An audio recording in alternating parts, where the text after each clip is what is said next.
When Pharaoh let the people go, God did not lead them by way of the land of the Philistines, although that was near. For God said, "Lest the people change their mind when they see war and return to Egypt." But God led the people around by way of the wilderness towards the Red Sea. And the people of Israel went up out of the land of Egypt, equipped for battle. Moses took the bones of Joseph with him, for Joseph had made sons of Israel solemnly swear, saying, "God will surely visit you, and you shall carry up my bones with you from here." And they moved on from Succoth and encamped at Etham on the edge of the wilderness. And the Lord went before them by day in pillar of cloud to lead them along the way, and by night in a pillar of fire to give them light, so that they might travel by day and by night. The pillar of cloud by day and the pillar of fire by night did not depart from before the people. Then the Lord said to Moses, "Tell the people of Israel to turn back and encamp in front of Pi-hahiroth, between Migdol and the sea, in front of Baal-zephon. You shall encamp facing it by the sea. For Pharaoh will say of the people of Israel, 'They are wandering in the land. The wilderness has shut them in.' And I will harden the Pharaoh's heart, and he will pursue them. And I will give glory over Pharaoh and all his host, and the Egyptians shall know that I am the Lord." And they did so. When the king of Egypt was told that the people had fled, the mind of Pharaoh and his servants had changed towards the people, and they said, "What is this we have done, that we have let Israel go from serving us?" So he made ready his chariot and took his army with him, and took 600 chosen chariots and all other chariots of Egypt with officers all over them. And the Lord hardened the heart of Pharaoh, king of Egypt, and he pursued the people of Israel, while the people of Israel were going out defiantly. The Egyptians pursued them, all of Pharaoh's horses and chariots, and all of his horsemen and his army, and overtook them and camped at the sea by Pi-hahiroth in front of Baal-zephon. When Pharaoh drew near, the people of Israel lifted up their eyes, and behold, the Egyptians were marching after them, and they feared greatly. And the people of Israel cried out to the Lord. They said to Moses, "Is this because there are no graves in Egypt that you have taken us away to die in the wilderness? What have you done bringing us out of Egypt? Is this not what we said to you in Egypt? 'Leave us alone so that we may serve the Egyptians?' For it would be better for us to serve the Egyptians than to die in the wilderness." And Moses said to the people, "Fear not, stand firm, and see the salvation of the Lord, which he will work for you today. For the Egyptians whom you see today, you shall never see again. The Lord will fight for you, and you only have to be silent." The Lord said to Moses, "Why do you cry to me? Tell the people of Israel to go forward. Lift up your staff and stretch your hand out over the sea and divide it, that the people of Israel may go through the sea on dry ground. And I will harden the hearts of the Egyptians so that they will go in after them, and I will get the glory over Pharaoh and all of his host and his chariots and his horsemen. And the Egyptians shall know that I am the Lord, when I have gotten the glory over Pharaoh, his chariots, and his horsemen." Then the angel of God who was going before the host of Israel moved and went on before them, and the pillar of cloud moved from before them and stood behind them, coming between the host of Israel and the host of Egypt and the host of Israel. And there was the cloud in the darkness, and it lit up the night without one coming near the other all night. Then Moses stretched out his hand over the sea, and the Lord drove the sea back by a strong east wind all night and made the sea dry land, and the waters were divided. And the people of Israel went into the midst of the sea on dry ground, and the waters being a wall to them on their right hand and on their left. The Egyptians pursued and went in after them in the midst of the sea, all of Pharaoh's horses, his chariots, and his horsemen. And in the morning watch, the Lord in the pillar of fire and cloud looked down upon the Egyptian forces and threw the Egyptian forces into a panic, clogging their chariot wheels so that they drove heavily. And the Egyptians said, "Let us flee from before Israel, for the Lord fights for them against the Egyptians." Then the Lord said to Moses, "Stretch out your hand over the sea, that the waters may come back upon the Egyptians and their chariots and upon their horsemen." So Moses stretched out his hand over the sea, and the sea returned to normal course when the morning appeared. And the Egyptians fled into it, and the Lord threw the Egyptians into the midst of the sea. The waters returned and covered the chariots and the horsemen, and all of the host of Pharaoh that had followed them into the sea. Not one of them remained. But the people of Israel walked on dry ground through the sea, the waters being a wall to them on their right hand and on their left. Thus the Lord saved Israel that day from the hand of the Egyptians, and Israel saw the Egyptians dead on the seashore. Israel saw the great power that the Lord used against the Egyptians, so the people feared the Lord, and they believed in the Lord and his servant Moses. I'm actually going to try to cover a little bit even before where Meredith read and a little after where she read. We're covering chapters 13 through 15 today in this study through Exodus. We started in chapter 1, and we're making all the way through, and we've been talking about this idea that Robbie mentioned again at the beginning, that this book is about a God who saves. We get a picture of how God saves and who he is. So let me start with this idea. Anybody Lord of the Rings fans here? We got a few, okay. Any of you actually read the books, Lord of the Rings? Okay, that's what I'm looking for. Those are the real fans.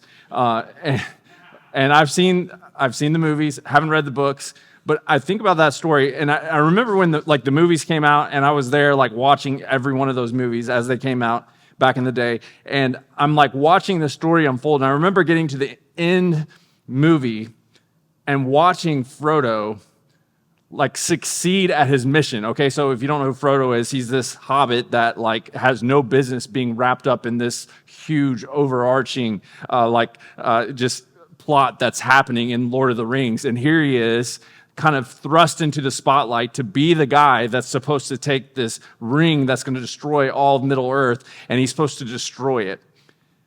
And as you're watching Frodo, you're like, there's no way this little guy is going to make it to the end. There's no way he's going to succeed at this mission.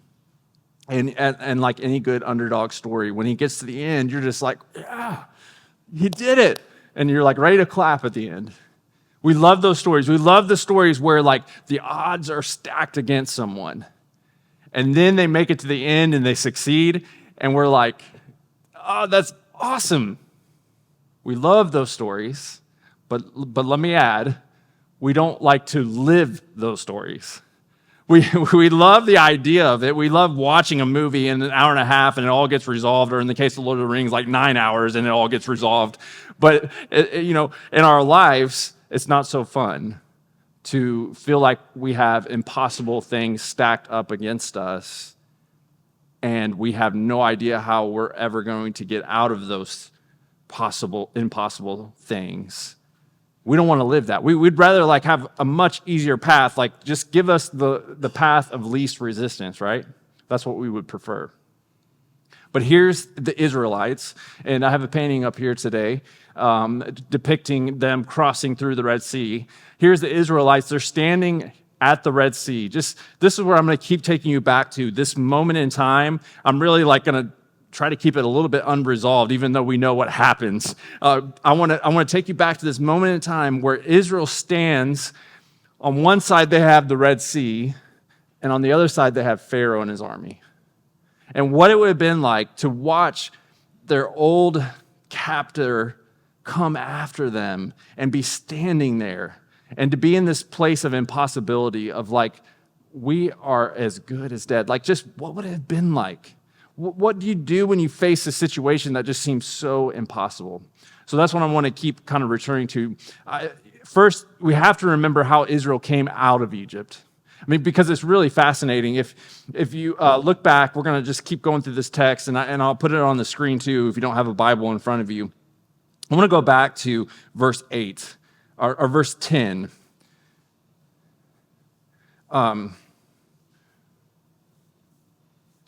Verse 8. I could not find my place. There it is. All right, there it is.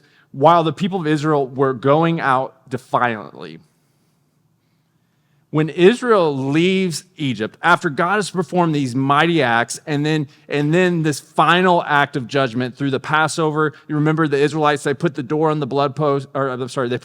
the doorpost, and the angel of God passes over them, and they walk out of Egypt, and God has shown himself to be so powerful, and they're literally plundering the Egyptians on their way out.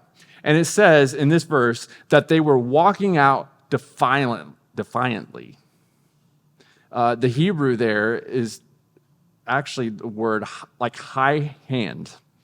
Picture them with a raised fist, leaving Egypt.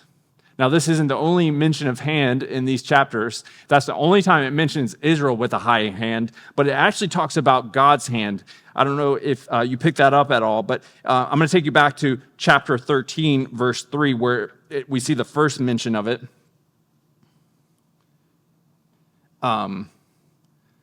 In chapter 13, verse 3, it says, "Then Moses said to the people, 'Remember this day in which you came out from Egypt, out of the house of slavery, for by a strong hand the Lord brought you out of this place.'" We have this picture of just like God's hand on them, bringing them out of Egypt, that God was there with them, just nearby, close to them. And in his great power, he's saying, I'm like just picking you up and bringing you out with a strong hand. And the Israelites leave with their hands raised like, God, this was awesome. You did it. But then it changes so quickly. So go go to verse 10, 14:10. When Pharaoh drew near, the people of Israel lifted up their eyes, and behold, the Egyptians were marching after them, and they feared greatly. 2 verses, a little more in time, but like just 2 verses, they go from like walking out of Egypt defiantly. And now they see Pharaoh coming after them, and they feared greatly. Things have changed quickly. And we're not surprised by this because on one hand, we're like, come on, Israel.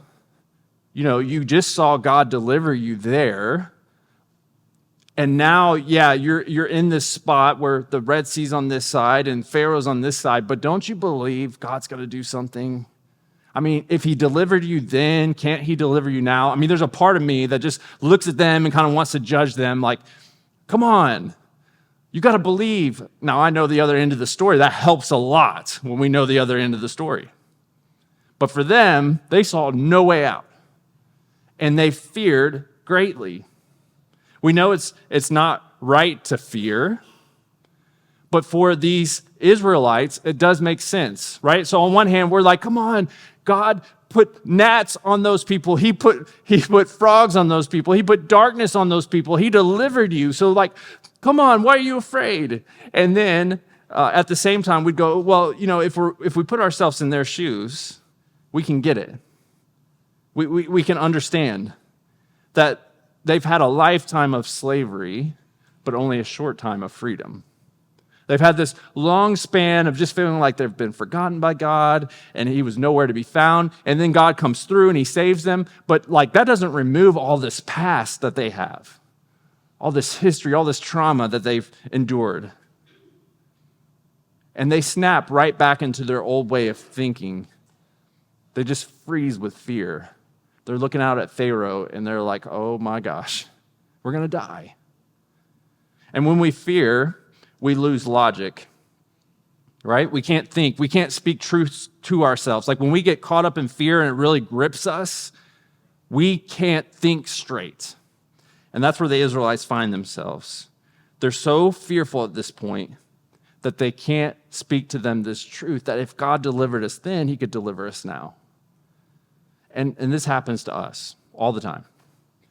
I see it with believers all the time. We think about how God has saved us and we look back at our history. We know like, you know, God rescued us. We were in sin. We were in bondage, just like the Israelites in Egypt. And God brought us out of that. And now here I am. And this old circumstance comes up. This old habit comes back. And then boom, I'm right back. And we're the same way. We're not thinking, oh, you know, if God took me out of it then, he can take me out of it now. We're just like, all we see is what's in front of us. All we feel is the past. And so we get it. We get it why they might be feeling fear here. You know, there's a difference between feeling fear and living in fear. I want you to think about that for a second. There's a difference between feeling it and living in it because we can feel fear. That can be like a good thing. I really enjoy listening and reading Jamie Winship, and he talks about this idea of how fear is like a warning light in your car.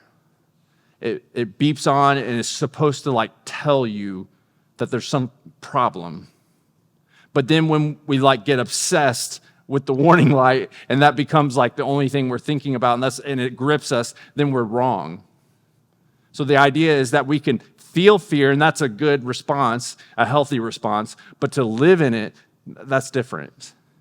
And we can see how the Israelites are living in it at this point. In fact, in verse 10, it seems like they're headed in the right direction because look, the next line says, and the people of Israel cried out to the Lord. When we are gripped with fear, a right and healthy response is to go to the Lord. And when we go to the Lord, that's what allows us to live in faith instead of fear. But it switches quick. They go back to their old mindset. Look at verse 11 next. It says, they said to Moses, is it because there are no graves in Egypt that you've taken us away to die in the wilderness? So they go from like crying out to God to now putting their eyes back on Moses. They've taken their eyes off of God, and they're now looking at Moses. And they've said, what have you done to us? Is this not what we said to you? Leave us alone so that we could serve the Egyptians, for it would have been better for us to serve the Egyptians than to die here in the wilderness. I think this is hilarious because, like at this point in the narrative, the Israelites aren't saying, we had just some good times back there in Egypt, and I wish we could just go back to that, because they'll say that later. You'll see that later in Exodus. Right now they're saying, is it because there's no graves in Egypt, like a sarcastic way of like, there are graves in Egypt, plenty of graves in Egypt. Like that was our whole life there. We were slaves. We lived, we died. They had no regard for our life. And so they're not even romanticizing. They're just like, you should have just left us there to die. It would have been better off that way. In fact, Moses, when you got in the middle of it and then you went and talked to Pharaoh and things got worse, we told you, you shouldn't have even bothered. Now, this is crazy because God has taken them out of this, they were enslaved. They had the worst possible life, and God's brought them into, they're walking out freely. They could not have done that on their own. They've just completely forgotten. They've chosen to live in fear at this point. And what they're doing is they're allowing their situation, their circumstances to be really, really big in their eyes. They're allowing Pharaoh and his army to be big and for God to be small. And we all have that problem, same problem. We all have that problem where Pharaoh becomes so big in our eyes that we take our eyes off God altogether. Pharaoh becomes big, his army becomes so big and dominating that God just gets miniaturized in our eyes and in our heart. So we love the Lord of the Rings story. We love Frodo making it out and succeeding in his mission.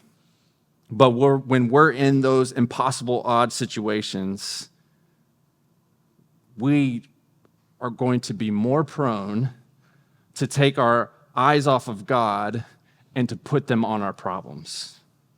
I've done that plenty of times in my life. I'll be the first to say that's me. I thought back over this last year. I thought back to this summer.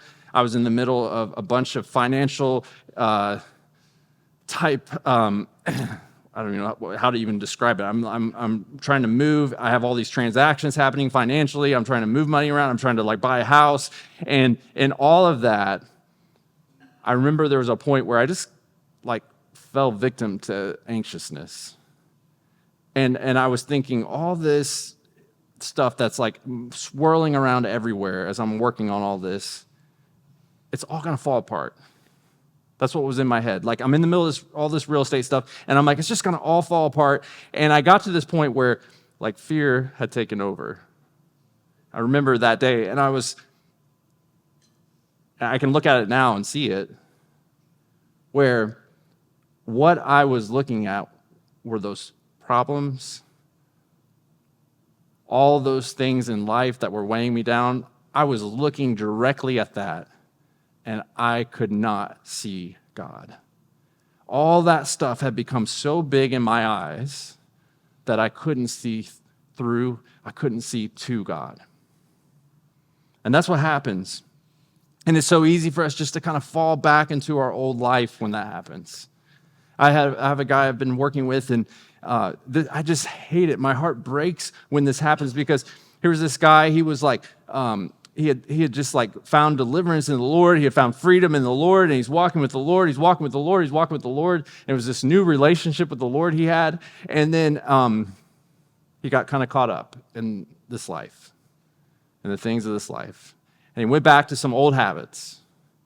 He returned back to those old habits. And when he did, it just started to pile on top. And he couldn't see God. And he couldn't believe that the God who saved him then could save him now. And so that's our problem. So what do we do? What do we do when we hit this impossible situation, when the Red Sea's on one side and Pharaoh's army is on the other side? What do we do when we're in those situations? How do we not fall victim to fear? How do we live in faith? And what I'm going to tell you is not some surprising, earth-shattering idea. It's really simple. Probably everybody here knows this. We're just going to say it together, or I'm going to say it. You guys just, believe and agree with me that when we're in these impossible situations, we have to look at God instead of all these problems. We have to hold God up high. We have to hold him up high and see him for who he is. We can't see him for who we think he should be or this bigger, better version of ourselves. When we hold God up, it has to be a correct and right view of God. We hold this God up and we say, okay, God, I know what kind of God you are.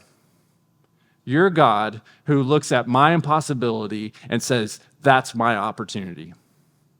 That's really the big idea I want you guys to hear today in this talk is that our impossibility is God's opportunity.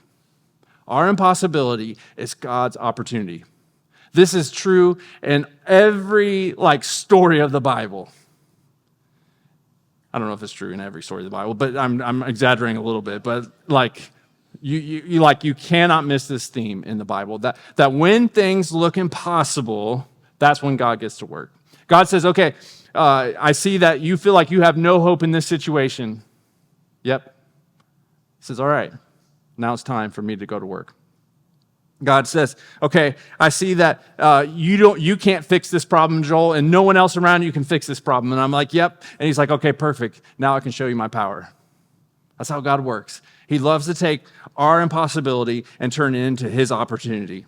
So here's Israel in this place of impossibility, because when you look at it on paper, Pharaoh has 600 of the best chariots. And he's got more on top of that, but just 600 were the best, right? So that's in verse 7. In verse 3 of chapter 14, it says that he's got them. The wilderness has shut them in. And Pharaoh knows this area. He knows his military strategy. And he's like, they're done. I got them. And this is the moment where God can make a dead end into the very way forward. God can take our impossibility and make it his opportunity. So the only way for us when we're in these situations to really find our way out of them, to live in faith instead of fear, is to hold God up, to know he's a God of the impossible. And I want to just break it down into 3 ways we see God, specifically this God who loves to work in the impossible. And he does it three ways. He redeems his people, he routs his enemy, and he reigns over all. So I'm going to take you through these 3 truths. God redeems his people. In chapter 13, I'm going to dip back into some verses that we didn't read before I started. In chapter 13, God gives the Israelites two practices, 2 annual things. One annual and then the other as an on-needed for an as-needed basis. So first he says, I want you to observe the Feast of Unleavened Bread. I want you to spend a whole week. And in that whole week, you won't use any leavening agent in your bread. And you're going to eat and you're going to celebrate and you're going to remember. You're going to remember how I brought you out of slavery. And this whole week, as you celebrate, at some point your kids are going to say, why are we doing this? And God says, I want you to tell them it's because the Lord brought you out of Egypt with a strong hand. That's what you're supposed to say to them. The other observance that God gives them is the consecrating of the firstborn. So he says, okay, in your household, whenever any firstborn comes into your household, you are to sacrifice or redeem them.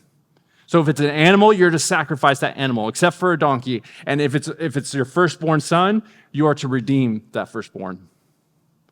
And you're going to take a lamb, just like you did in Egypt, and you're going to take the blood of that lamb, and that's going to be the sacrifice for the firstborn, because he says, the firstborn belongs to me.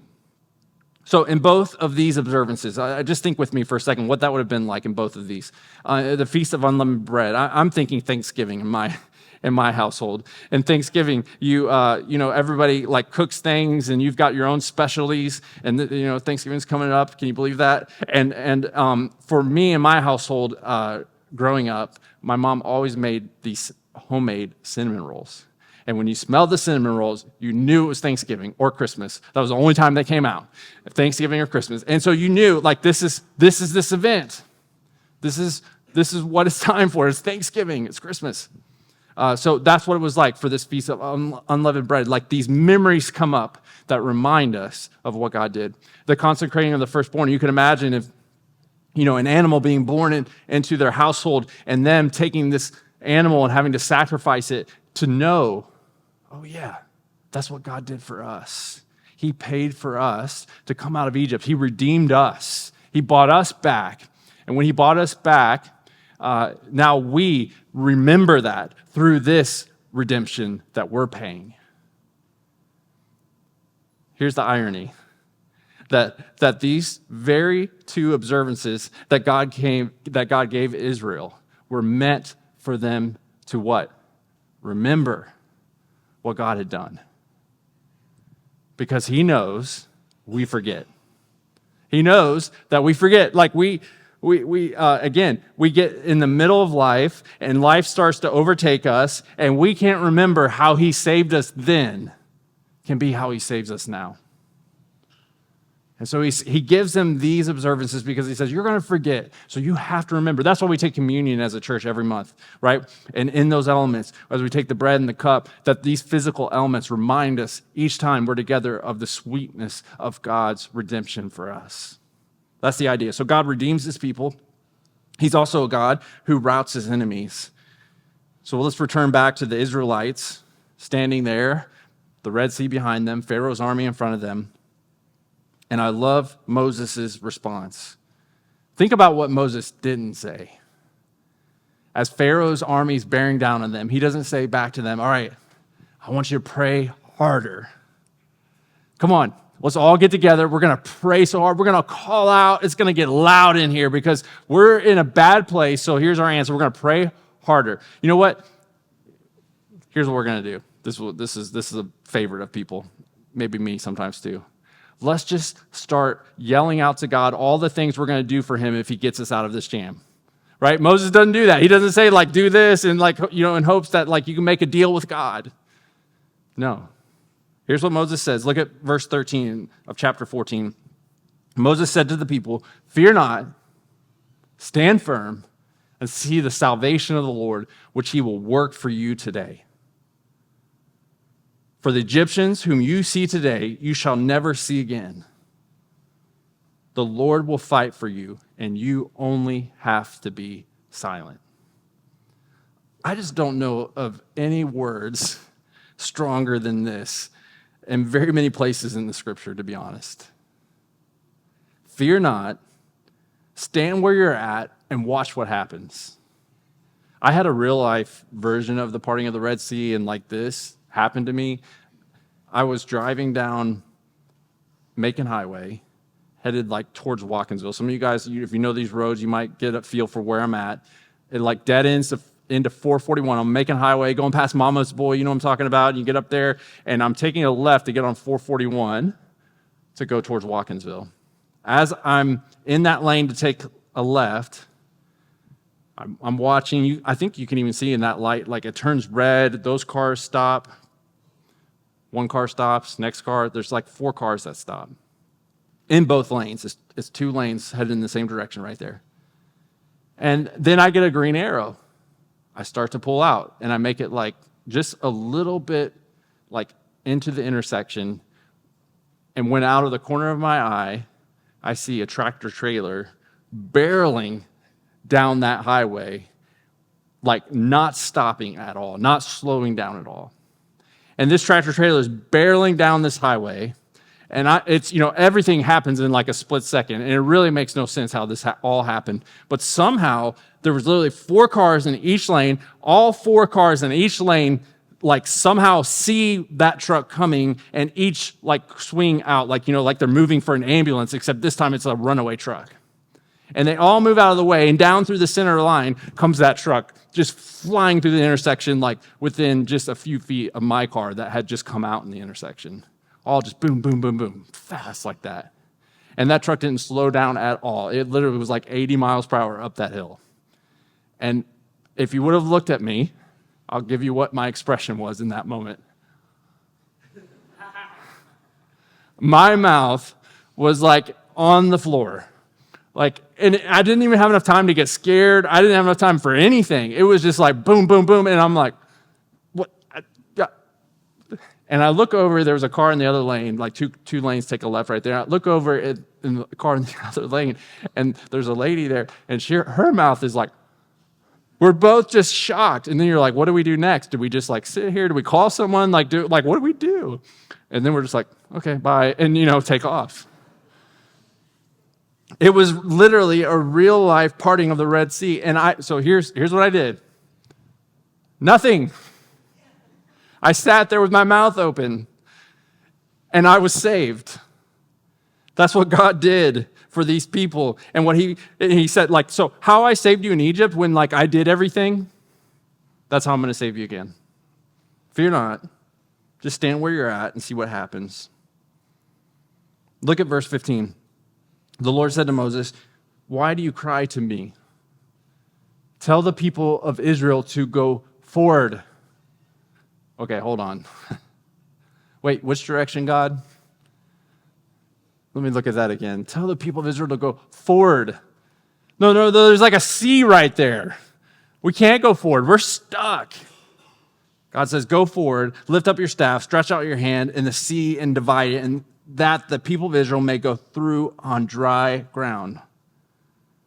Now, Moses has got to be thinking, this is crazy. I've seen you do a lot of things, but this is crazy.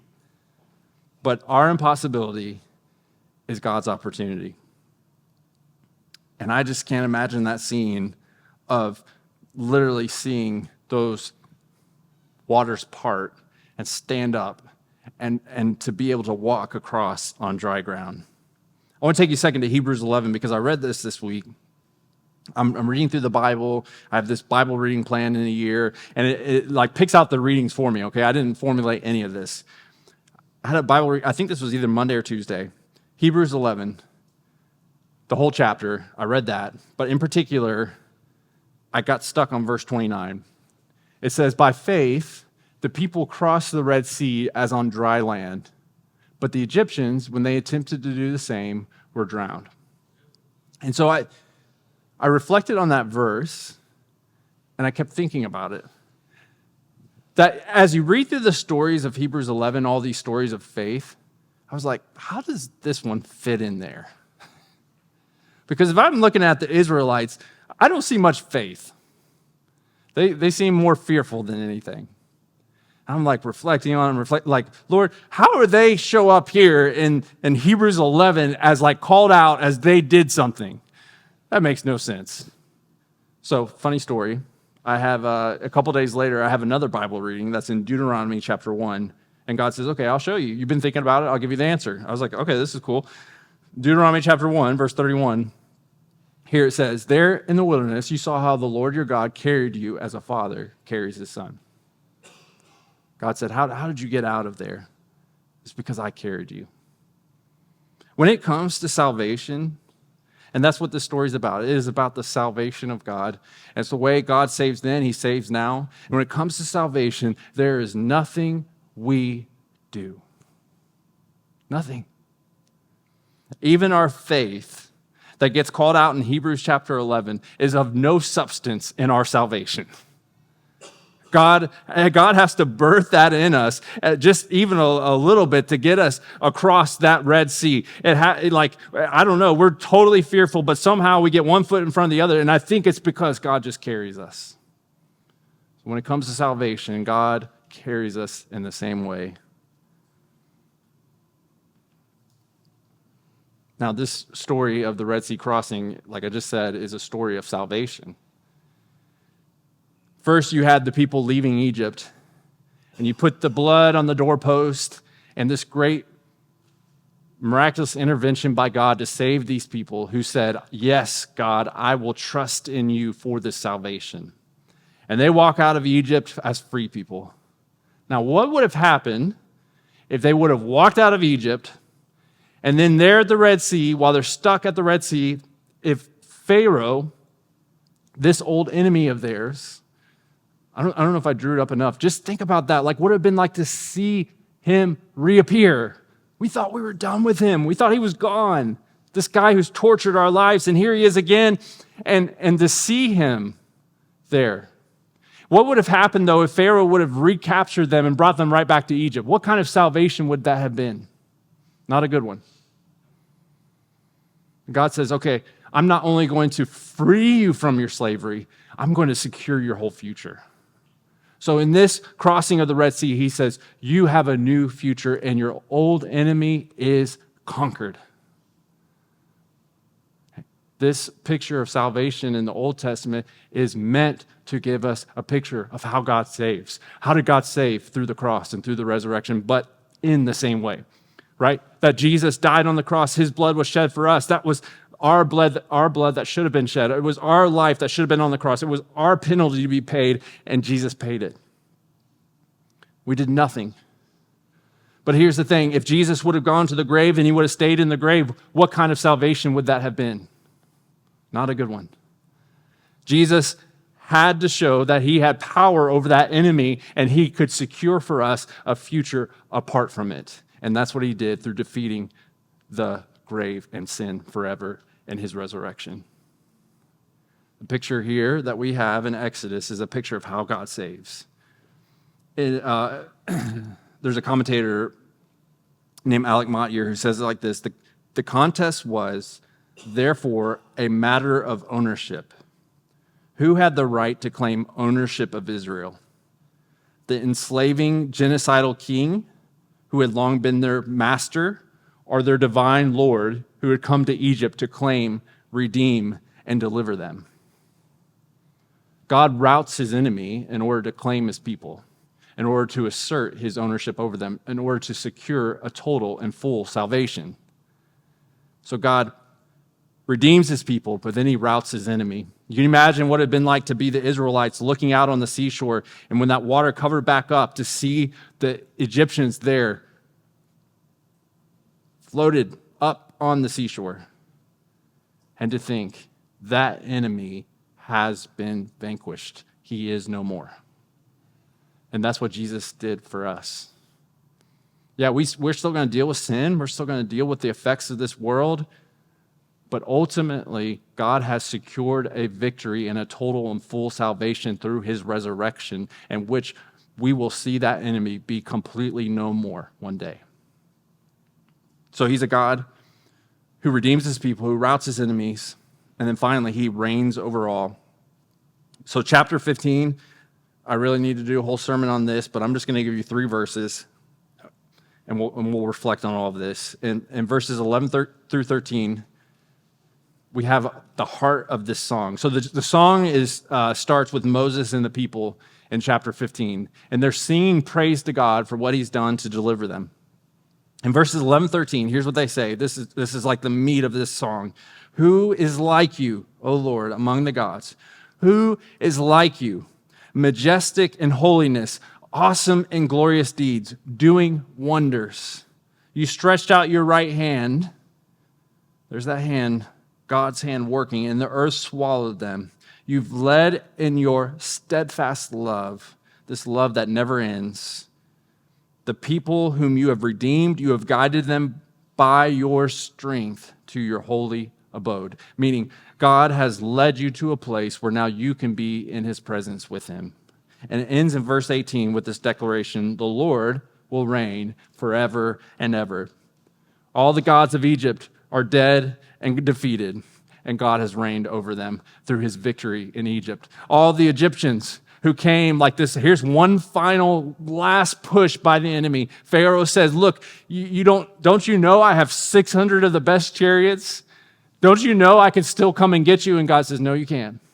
I will secure for you a total and full salvation. And in doing so, you will see that I reign forever. So our impossibility is God's opportunity. When we get in these situations where it just feels impossible, it's as simple as this. We hold up God. We hold up a God who we see as one who routs our enemies, who redeems us, who reigns over all. We hold that God up when we get in these impossible situations, and we trust in that God. That's literally like everything boils down to that. And that's like the main thrust. That right now, if you're looking at a situation that feels impossible,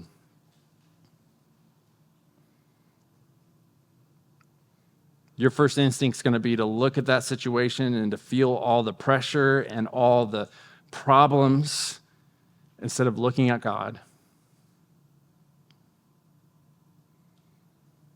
But if you look at God, I know it can feel impossible. I know it can seem like you're never going to get past your past. I know it can feel like you're at a complete dead end. I know it can appear as though you have no way out in the situation you're in.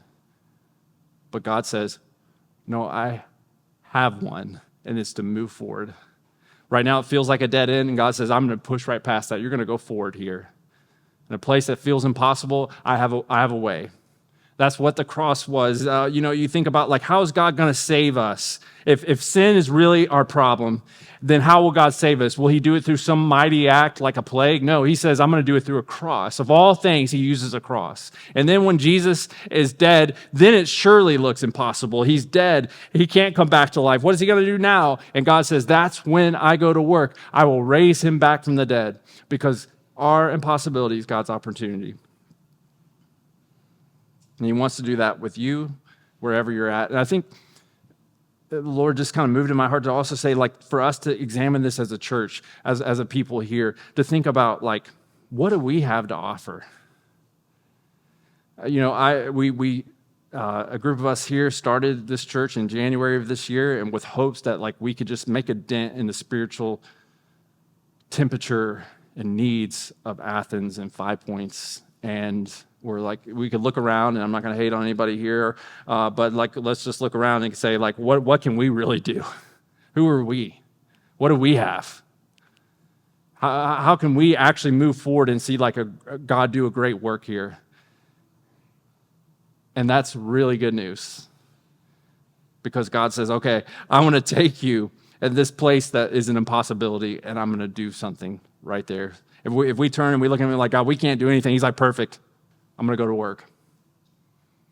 So this chapter 15 ends with a song of praise. How do we hold God up and like see him as this God? Well, we sing. That's one of the best ways for us to hold God up in that way. We sing. We go back to praises. That's why, when we've been saved by God, when we know and realize his salvation, whether it be in like securing us a salvation in Jesus, or just in an everyday situation where God saves us, we know we felt it and comprehended it when our hearts are filled with gratitude and our mouths are filled with praise. That's when we know. And so there's nothing better than for us to sing a song of praise like the people of Israel did. To look back at our salvation and say, God, you saved me then, and you can do something now. Where I find myself now, God, you can do something. I mean, I know for a fact, I can think of some of the stories in this room. I can go to some places where I know in your life, it's like, this is impossible. How will you ever do this? And God says, I believe with all my heart, God says, I can and I will.